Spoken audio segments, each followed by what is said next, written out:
All right, what is up, everybody? This is Alex once again with the EOT News Flash with something not magic related. This is actually something I wanted to do today. Now that I've plugged away about 20 hours into this ridiculous game, my initial thoughts and pseudo review of Persona 5, which came out last week for the PlayStation 3 and PlayStation 4. Some are calling this the greatest role-playing game of all time. And I've played some doozies, but I tend to agree with people. Well, in this regard especially, I do believe that this could be one of, if not the greatest role-playing games of all times. Whatever. Bit of backstory, though. My first exposure to this game series, which has been going since 1994, the Shin Megami Tensei series, which has multiple primary games and offshoots and things like that.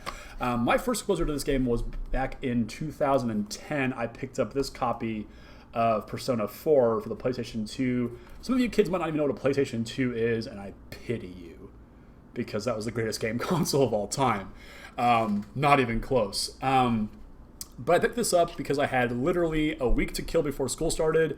I had no internet in my apartment, and I had been reading a lot about this. I remember watching a review back on like X-Play or Extended Play back when Tech TV or G4 Tech TV was still that before it came to the Esquire channel, and was always really into role-playing games, especially Japanese role-playing games, Final Fantasy, Dragon Quest, Breath of Fire, things like that, Pokemon, for the younger generations, and went out. Found the only copy in the entire Metroplex area, I think, and binged it for about a week straight.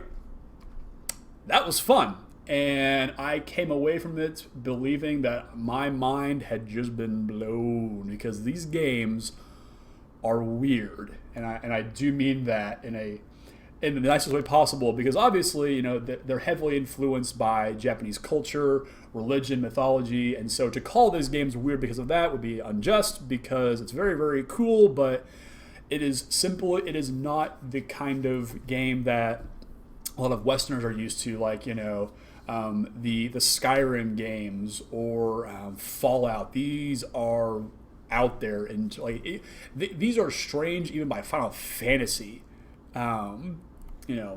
conditions.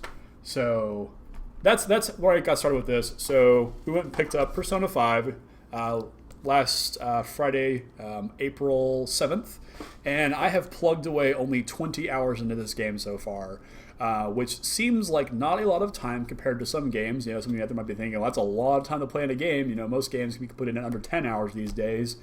And that's for a good reason, because this game is long. I expect it to be well over 100 hours worth of content in this game, and even then some if you go into like the new game pluses and all that. But we'll kind of get into why this game is so long in just a minute. Little bit of story context here, though, is that you play this guy right here. You are the silent protagonist, as you always are in these games. So your character's always referred to you as "Hey you" or "Hey," just guy in corner, never by your real name. They do give you the codename Joker, which actually allows them to speak to you directly and call you by name. But without giving too much away of the story, you are a transfer student. It's always a transfer student with these games, who has recently transferred from a different city to a sort of futuristic Tokyo, specifically the Shibuya and Shinjuku districts. You've been accused of basically almost killing somebody. And you're after you try to defend this woman from being sexually assaulted, the guy that you stop from attacking her sues, and you have to do some probation stuff. So you end up in this sort of fictionalized Shibuya Shinjuku environment, and you go to high school. You basically live out the life of this character, and it's really. Even though you're playing, a very scripted story, it is still very much your life to sort of define, and that's because of the way that the Persona games, I want to say, starting with Persona 2 and going forward, you really define what you do with this game, and that's part of the reason why this game is so long and so jam-packed full of content, is because you are playing against time itself. Kind of think of it like Ocarina of Time, where 3 days from now, the moon crashes into the planet. There's no moon that crashes into this planet, I don't think. whatever. So you are literally playing against time, and you have to manage your time during this game. So an example of and everything you do in this game requires in-game time. So as an example, this is how your day starts off. You wake up. You get on the train ride to go to school. You might read a book, which will increase your stats on the way to school. You get to school. You talk to your friends outside the school gate. You go into school. You go to class, whether it's history, math, or science, or whatever. And if you're really lucky, or not so lucky, if you don't have your phone handy or the internet or a computer nearby with internet access, the teachers throw quiz questions at you. Just the most random trivia possible. Out of all the questions I've seen so far, I have known one. And it was, it had something to do with synthesis or something like that. It was a science question. But they throw these obscure trivia questions at you in the form of questions to make your character smarter and appear cooler in front of your classmates. And if you, please use your phone, because otherwise you're going to be absolutely clueless. And when it comes to time to take the exam, yeah, there are exams in this game. You will be absolutely lost. The one that absolutely threw me for a loop, and I realized just how ridiculous these games were going to be, it showed you a picture, a drawn box that had all these lines going this way and that way. And the question was, how many colors do you need to color in all of these boxes such that no color touches or is adjacent to itself? And I'm like, how the hell did you possibly know that? You look it up, the answer's 4. There you go. So that's your school day. And then after school, the world is literally your oyster until bedtime.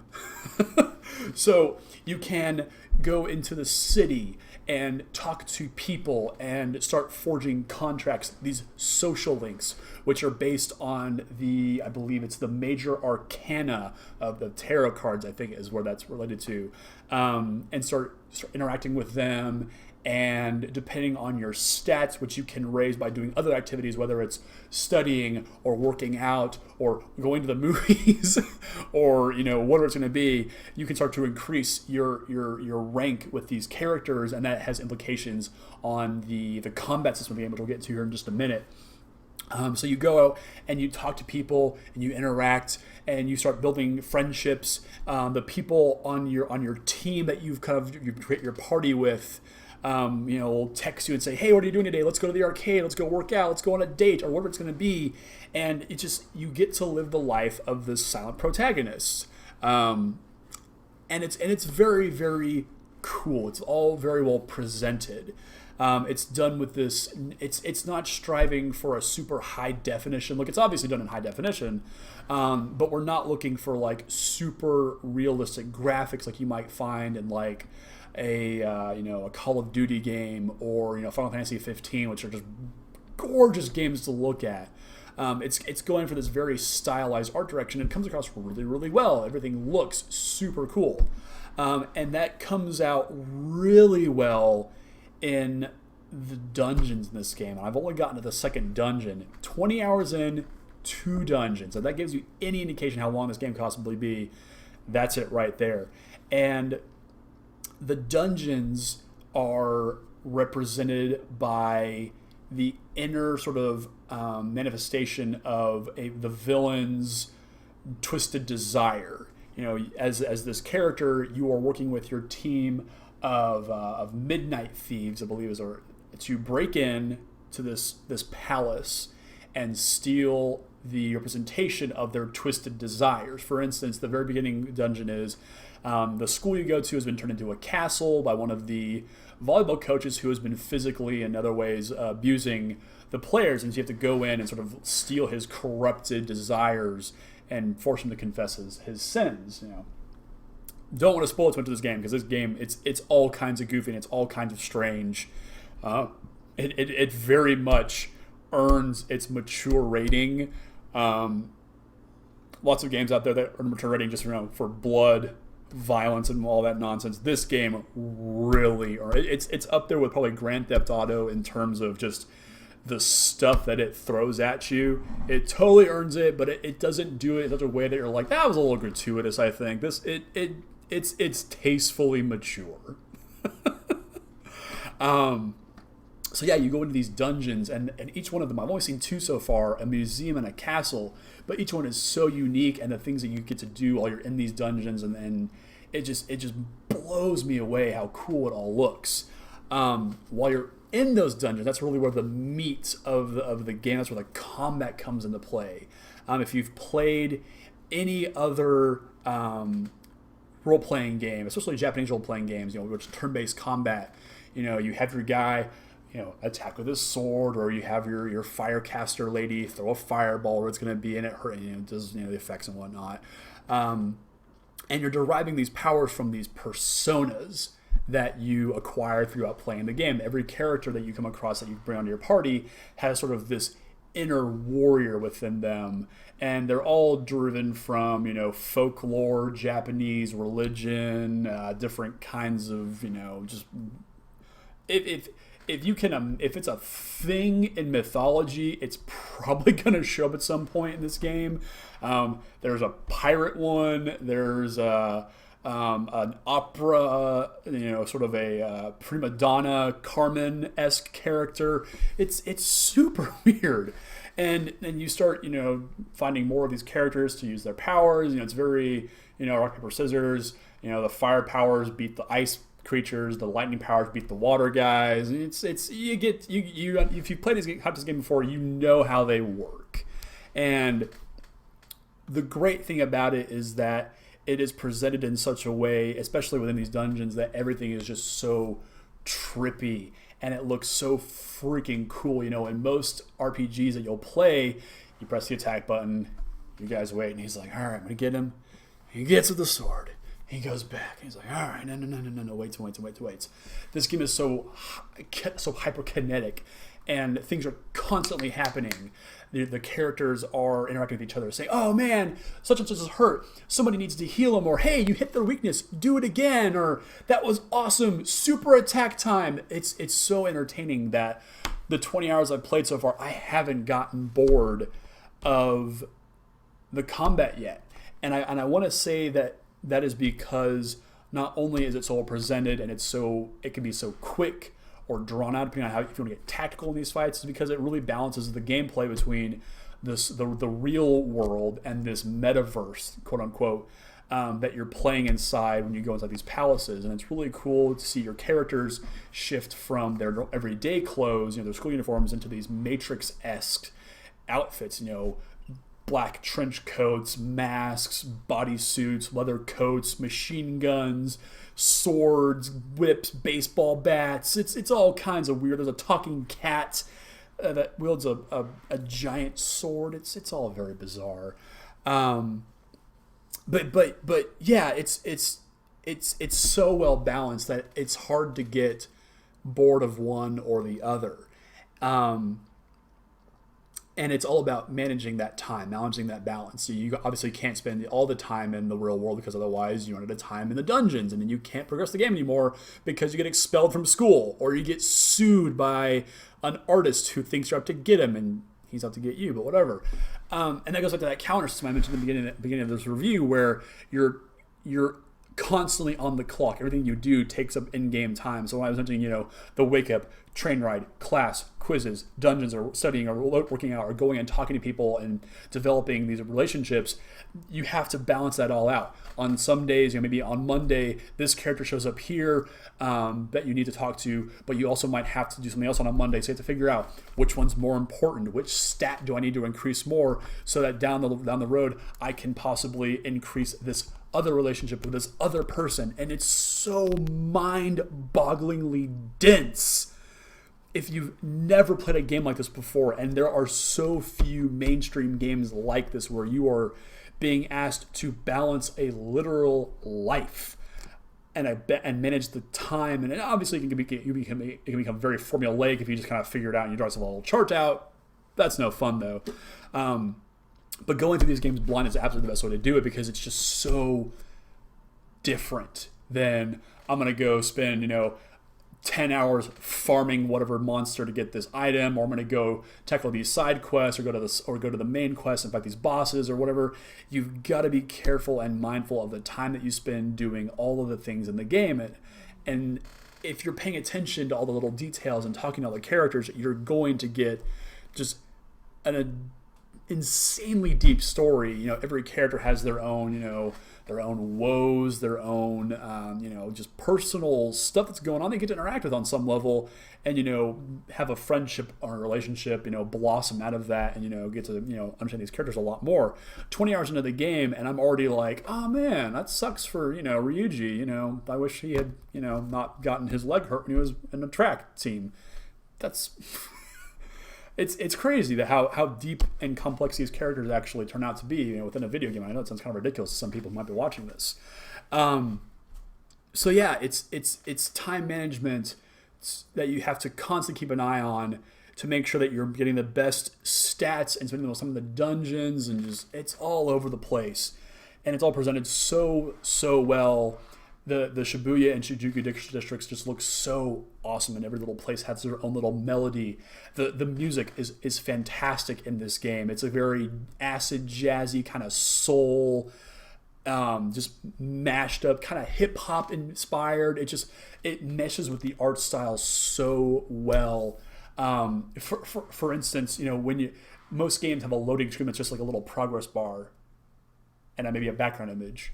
But these, incorporate, when you're getting on the train or off the train to go to school, it replaces the image becomes, people holding on to the handrails on the station, and it plays it in the background. So it's like, okay, we're on the train, we're getting somewhere, and it's all loading in the background at the same time, and all just the little details that go in to make this game stupendously amazing. You just never get tired of seeing these things happen. 20 hours in, I'm not bored of seeing anything in this game yet. I am raving on this game. Obviously, this is one hell of a game so far. I do have a couple of gripes though. Obviously, the time management system is a little bit hard to get used to. If you've never played a Japanese RPG with a system like this, you are going to be lost as hell, because you're trying to figure out, okay, I have to do what right now to go and make sure my stats are high enough to do this later thing.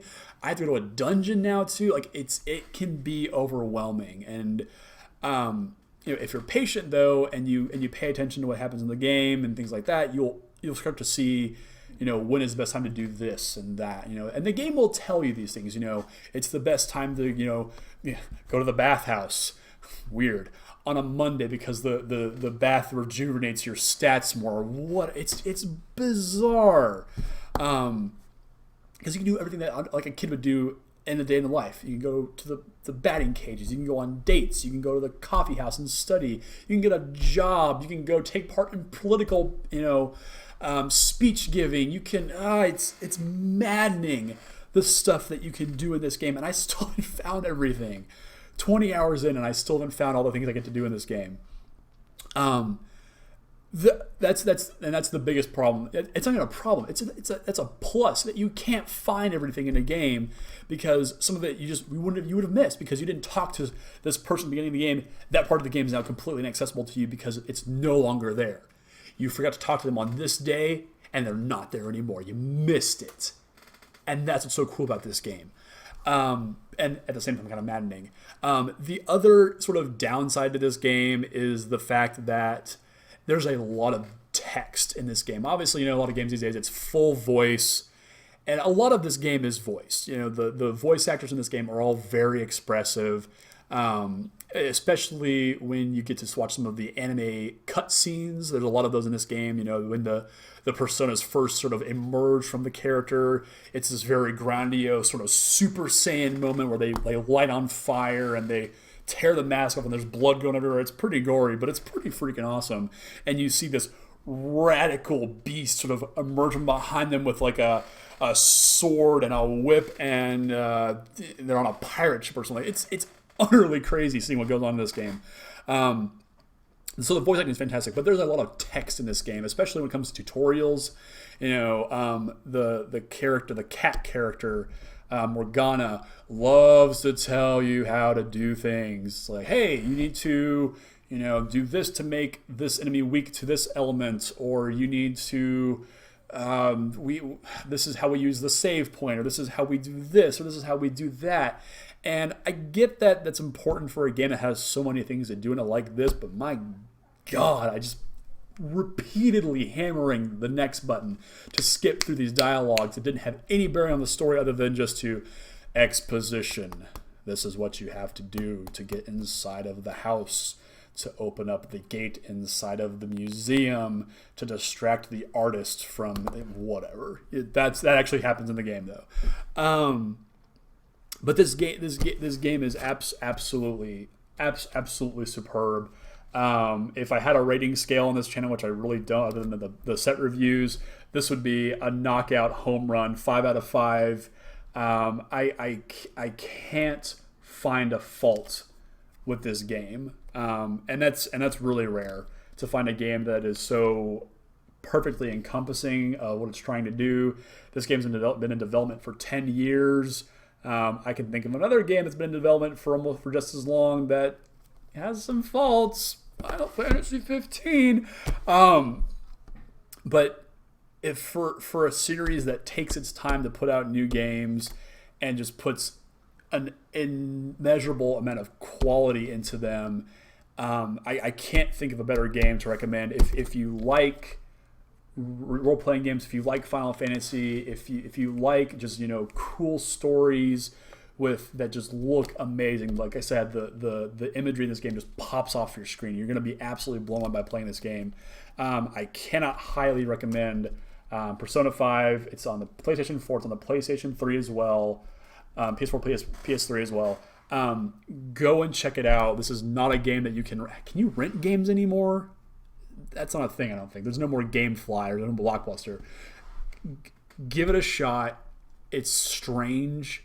It's going to make you kind of question what a game should be. You're going to do some very mundane tasks in this. Doing your homework is a mundane task.